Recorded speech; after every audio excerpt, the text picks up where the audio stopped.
Hi friends, my mother চ্যানেলের পক্ষ থেকে সবাইকে আরও একবার সুস্বাগতম। আজকে আপার প্রাইমারি নিয়ে যে বিষয়টা বলবো সে বিষয়টা হচ্ছে আপার প্রাইমারির বিএড শো করানো নিয়ে বিষয়টা। অর্থাৎ আপার প্রাইমারি যখন পরীক্ষা হয়েছিল তখন অনেকে বিএড কমপ্লিট হয়েছিল, তারা তো বিএড শো করিয়েছেন বা বিএড অ্যাপ্লাই যখন করেছেন, ফর্ম ফিল আপ করেছেন যখন, তখন বিএড দেখিয়েছেন। আবার সেই সময় অনেকের বিএড চলছিল, অ্যাপিয়ার দেখিয়েছিলেন। আবার তার পরবর্তীতে অনেকে বিএড কমপ্লিট করেছে, যেহেতু দীর্ঘ 6 বছর ধরে আপার প্রাইমারি ঝুলে আছে। তো অধিকাংশ মানুষের একটা প্রশ্ন, যারা আপার প্রাইমারি বিএডে অ্যাপ্লাই করার সময় অর্থাৎ ফর্ম ফিল আপের সময় বিএড শো করেছিলেন, তাদের তো কোনো প্রবলেম নেই। প্রবলেম হচ্ছে যারা অ্যাফেয়ার দেখিয়েছিলেন আর যারা পরবর্তীতে বিএড করেছেন, অর্থাৎ তখন তারা নন ট্রেন্ড ছিলেন, এখন ট্রেন্ড হয়েছে। এই হচ্ছে সমস্যা। এক্ষেত্রে বলি, যারা অ্যাফেয়ার দেখিয়েছিলেন বা ফর্ম ফিল আপ হয়ে যাওয়ার পরে রেজাল্ট বেরোনোর পরে যে ফর্ম ফিল আপটা হয়েছিল ইন্টারভিউ বা মেরিট লিস্টের জন্য, ইন্টারভিউ হচ্ছে বলা যায় মেরিট লিস্টের জন্য, কারণ ইন্টারভিউতে এখনো হয়নি বা মেরিট মানে ডাকা হয়নি। তো ধরুন মেরিট লিস্টের জন্য যে ফর্ম ফিল আপটা হয়েছিল সেখানে পুনরায় তাদেরকে আবার সাবমিট করতে বলা হয়েছিল, যে বিএড যদি থাকে তাহলে সাবমিট করতে পারবেন। তারা কিন্তু সেই সময় সাবমিট করেছিলেন বলে তারা কিন্তু সেই বিএডের মর্যাদা পাবে।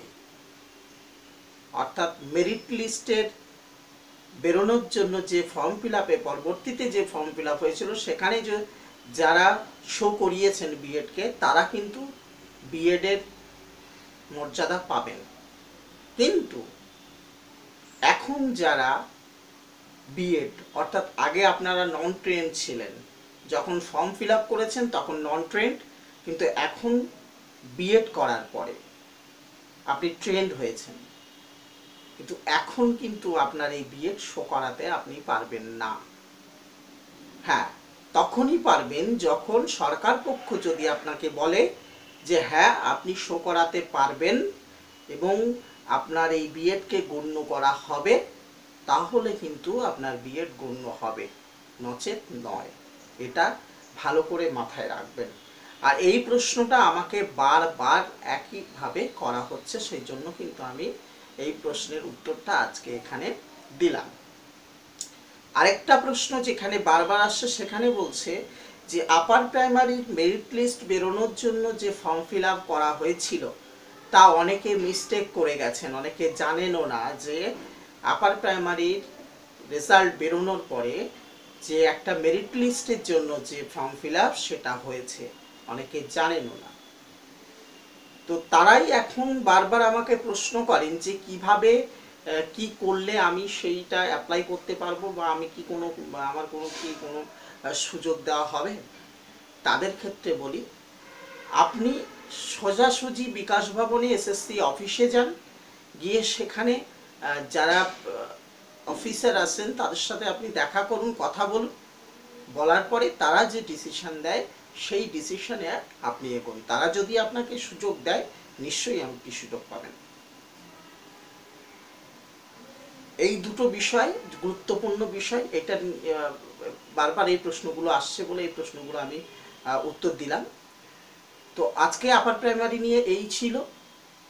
তার সঙ্গে আরও একটা কথা বলবো, যেটা আমি বিগত দিনে বারবার বলে আসছি, যে অনলাইন ইনকাম সংক্রান্ত যে বিষয়টা আমি আপনাদের সামনে বলেছি সেটা 100% সঠিক, এবং আমার দিক দিয়ে কোনো খামতি নেই বা আমার দিক দিয়ে কোনো লুকোচুরি নেই।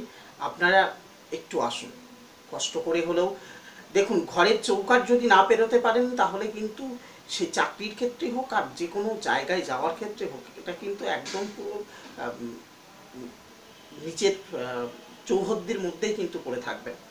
অনেকে আমার সাথে কথা বলতে বলতে দেখেছি তাদের লাইফ বা তাদের অনেক কিছু শেয়ার করছেন আমার সঙ্গে। তো শেয়ার করতে গিয়ে দেখা যাচ্ছে কি, যে তাদের যে জীবন, তাদের যে সমস্যা, সেই সমস্যাগুলো তারা সেই গ্রামের ভেতরে পড়ে থেকে, তার সেই বাড়ির ভেতরে পড়ে থেকেই সে কিন্তু মুড়াচ্ছে, কিন্তু বাইরে বেরোনোর মতো মানসিকতা কিন্তু নেই। আর আমাদের হচ্ছে এই সবচেয়ে বড় দোষ। আমি আপনাদেরকে বলছি, যে করে হোক আপনারা আমাকে বা 60টা ঘন্টা টাইম দিন, 30 দিনে আমি আপনাদেরকে 20,000 টাকা করে আপনাদের প্রত্যেকের ব্যাংকের অ্যাকাউন্টে ঢোকাবো। আমার কথা আপনাদের শুনতে হবে, পার ডে 2 ঘন্টা করে টাইম। এটা আমি একদম চ্যালেঞ্জ দিয়ে বলছি। তো সেই জন্য বলছি যে দ্বিধা নয়, একদম কোনো দুর্বলতা নয়, একদম চলে আসুন। দেখুন 30,000 যদি রিক্রুটমেন্ট হয়, তবে বিশাল পরিমাণ কিন্তু একটা সিট, বিশাল পরিমাণ স্টুডেন্ট কিন্তু হতাশায় ভুগবে। তাদের কথাই বলছি, তাদের জন্য আমি বলছি যে আপনারা একটু আসুন। আমি কোন পথটা দেখাই, আপনি দেখুন না, যে এই পথটা, আপনি তো শিক্ষিত মানুষ, আপনি তো 8-9 পড়া ছিলেন, বা আপনি মূর্খ নন তো। আপনাকে বোঝালে তো আপনি বুঝবেন, আর আপনি, আমি যেটা বলবো সেটা তো আপনার যুক্তিতে খাটলে তবেই তো আপনি করবেন। আপনার মন কি বলে? আসুন না, আমি যে কথাটা বলছি কতটা আপনার গ্রহণযোগ্য হয়। ঘরের চৌকাটা একটু পেরিয়ে দেখুন না, বাইরে বেরিয়ে দেখুন না, যে আর্ন করা যায় কিনা, ইনকাম করা যায় কিনা, হতাশা থেকে বেরিয়ে আসা যায় কিনা, এটা দেখুন না। কেন চৌকাটকে আঁকড়ে ধরে এখনো পড়ে আছেন? ঘরের চৌকাটকে কেন আঁকড়ে ধরে এখনো পড়ে আছেন? ফোন করছেন, অনেকেই ফোন করছেন, যারা এসছেন তা তো তাদের সাধুবাদ, যারা ফোন করছেন সাধুবাদ, কিন্তু অনেকে সেই ফোন করে সেখানেই এনাফ, শেষ সেখানেই।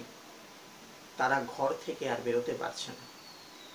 তারা অনেক দূর থেকে অনেকে আসছেন, আবার অনেক দূর থেকে খুব কাছে, তারা বলছে আমরা যাব কি করে স্যার, আমরা আসতে পারছি না।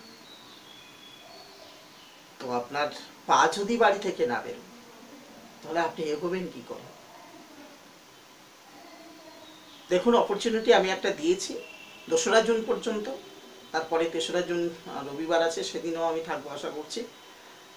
তো এই কটা দিনের ভেতরে যদি সত্যিকারের ইচ্ছা থাকে, কাইন্ডলি আসুন, দেখুন না আমি কি বলি।